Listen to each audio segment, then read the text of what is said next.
Because when you see regret in a man's eyes, it's fucking painful because you can't do shit about it. When you're 90 and you're not mobile and you're tired and it's over, you can't do it. You can't do it. You can't build that company you wanted. You can't spend that time with your kid. It's regret. Yeah. And it fucking drives the shit out of me.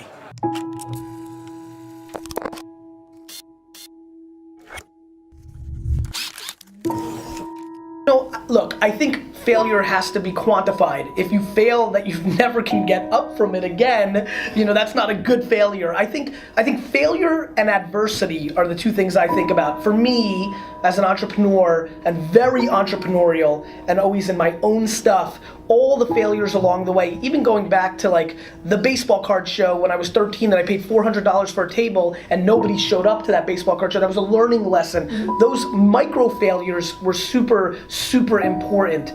I think, it depends on your stomach, right? Like if you really fail, like go out of business, I think people take one of two ways, right? They're like just finished and they're never able to get off the mat and they go in a different direction. So to me, I think quantifying the failure is important to me. They gotta change, you gotta evolve. Like Madonna did it right. She reinvented herself 14 times. That's why she had a long career. You've gotta reinvent yourself. Let's talk about sports. When you're the best athlete and you're like the guy and you're like one of the top 15 players, Draymond Green, he's my buddy. Draymond really worked on his game every off season.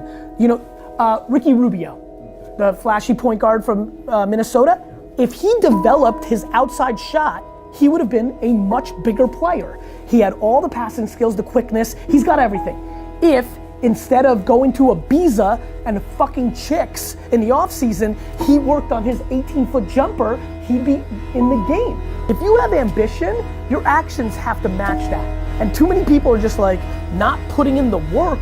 Their mouth is way ahead of their fucking, actions. Like, really? You're gonna be the greatest NBA player of all time? Why? Because you think you got a little handle on the weekends? You need to shoot 15,000 free throws before school every day. What did you do from Friday 5 p.m.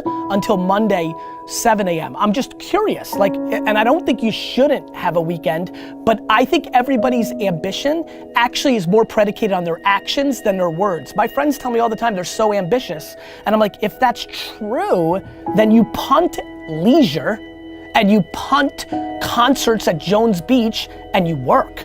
I realize what's going on here. One life. I realize that I'm living like this is our only at bat, and most of you aren't. People fucking walking around here like they're coming back. People fucking walking around here like they're coming back. You're not coming back. Well, listen, I don't want to impose my beliefs on others. Maybe you believe you're coming back. I believe you're coming back as a tree, or a flower pot, or D-Rock sneakers. And that blows compared to being a human. And so I'm acting that way. I'm acting that way.